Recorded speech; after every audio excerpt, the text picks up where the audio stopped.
இன்றைக்கி பார்க்கக்கூடிய டாபிக் பார்த்தீங்கன்னா வெஜிடேட்டிவ் செல், அதுக்கப்புறம் வந்து ஜெனரேட்டிவ் செல் அப்படின்றத பார்க்கலாம். இதில் வந்து ஃபஸ்ட்டு வந்து பார்த்திங்கன்னா எங்கே காணப்படுது, found in male reproductive structure. Male reproductive ஸ்ட்ரக்சர்னால் ஆண் இனப்பெருக்க வடிவமைப்பில் காணப்படக்கூடியது. எங்கே பார்த்திங்கன்னா ஃப்ளவரிங் பாயிண்ட்னா பூக்கும் தாவரத்தில் காணப்படும். இதை என்ன சொல்கிறோம், ஆந்தர்னு சொல்லுவாங்க. இதுதான் வந்து பார்த்தோன்னா ஆண் இனப்பெருக்கிறதுல முக்கியமாக இருக்கக்கூடியது. இதே தான் சேம் வந்து பார்த்திங்கன்னா ஜெனரேட்டிவ் செல், அதனால தான் நான் அம்புக்குறி போட்டிருக்கேன். சரிங்களா, ரெண்டும் சேம் திங் தான். இதனுடைய வேலை என்னன்னு பார்க்கணும், ஃபங்க்ஷன் பார்த்தா ரெஸ்பான்சிபிள் என்னென்ன பண்ணுறது பார்த்தா production and delivery of nutrition to the developing pollen grain. அப்போ வந்து பார்த்தீங்கன்னா இது வந்து பார்த்தீங்கன்னா உற்பத்தி பண்ணுவதிலையும் டெலிவரி பார்த்தீங்கன்னா விற்பனை செய்யுது இல்லையா, அது போகுது இல்லையா, வெளியேற்றுவதும் எதை பண்ணுது பார்த்தீங்கன்னா முக்கியமாக நியூட்ரிஷன் சத்துக்களை வந்து பார்த்தீங்கன்னா போலன் கிரைனுக்கு வந்து பார்த்திங்கன்னா இது முக்கிய வேலை செய்யுது.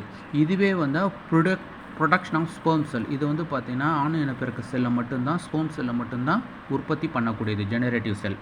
அதுக்கப்புறம் வந்து இது வடிவமைப்பு எப்படி இருக்குது அப்படின்னு பார்த்தீங்கன்னா லார்ஜர் தென் ஜெனரேட்டிவ் செல். இது வந்து ரொம்ப பெருசாக இருக்கக்கூடியது எது, ஜெனரேட்டிவ் செல்லை விட. அதில் வந்து பார்த்தோன்னா ஆஸ் டிஸ்டிங் நியூக்ளியஸ், சைட்டோபிளாசம் அண்ட் ஆர்கனஸ். டிஸ்டிங்ஸ்னால் தெளிவான அமைப்பு கொண்ட உட்கருக்களும், சைட்டோபிளாசமும், ஆர்கனஸ்னால் செல்கள் உள் உறுப்பு அப்படின்னா. இது வந்து ஸ்மாலர் சின்னதாக இருக்கும். நோ டிஸ்டிங் ஆர்கனல், இது வந்து தெளிவான அமைப்பு கொண்ட ஆர்கனல்ஸ்னால் அதாவது வந்து இணை உறுப்புகள் காணப்படவில்லை. அதுக்கப்புறம் வந்து கண்டெயின் வந்து பார்த்தீங்கன்னா இதில் என்ன இருக்குன்னா நியூக்ளியஸ், அதர் எசென்ஷியல் செல் காம்போனன்ட். அதுக்கப்புறம் வந்து சில முக்கியமான செல் வடிவமைப்புகள், கட்டமைப்புகள் காணப்படுகிறதுன்னு அர்த்தம். டெவலப்மெண்ட்டு பார்த்திங்கன்னா எப்படி வளர்ச்சின்னு பார்த்தீங்கன்னா first cell to develop during pollen grain formation. இதில் வந்து முதல்ல இருக்கக்கூடிய செல் வந்து பார்த்திங்கன்னா வளர்ச்சி அடைந்து என்ன பண்ணுது, போலன் மகரந்த தூள்னு சொல்லுவாங்களே, அது மகரந்த தூள். And it divide to give rice and generative செல். அது எங்கே பண்ணுது, எங்கே இது பண்ணுது, அதுக்கடுத்து எங்கே கொடுக்குதுன்னு பார்த்தீங்கன்னா ஜெனரேட்டிவ் செல்ஸ் மாறுதுன்னு அர்த்தம், கிவ் ரைஸ் டு. அதுக்கப்புறம் ப்ரொடக்ஷன் வந்து பார்த்திங்கன்னா produce later in the process and the derived from the division of the vegetative செல்.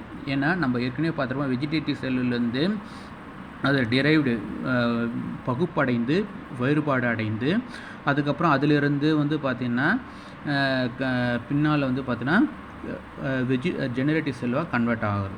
சரிங்களா, அதுக்கப்புறம் வந்து பார்த்தீங்கன்னா ஃபேட். இதை வந்து பார்த்தீங்கன்னா ஆஃப்டர் ஃபெர்டிலைசேஷன் த வெஜிடேட்டிவ் செல் டிப்பிக்கலி டீஜெனரேட். அதாவது வந்து பார்த்தீங்கன்னா கருவாக்கம் முடிந்த பிறகு இந்த வெஜிடேட்டிவ் செல் வந்து டீஜெனரேட், அதாவது வந்து பார்த்தீங்கன்னா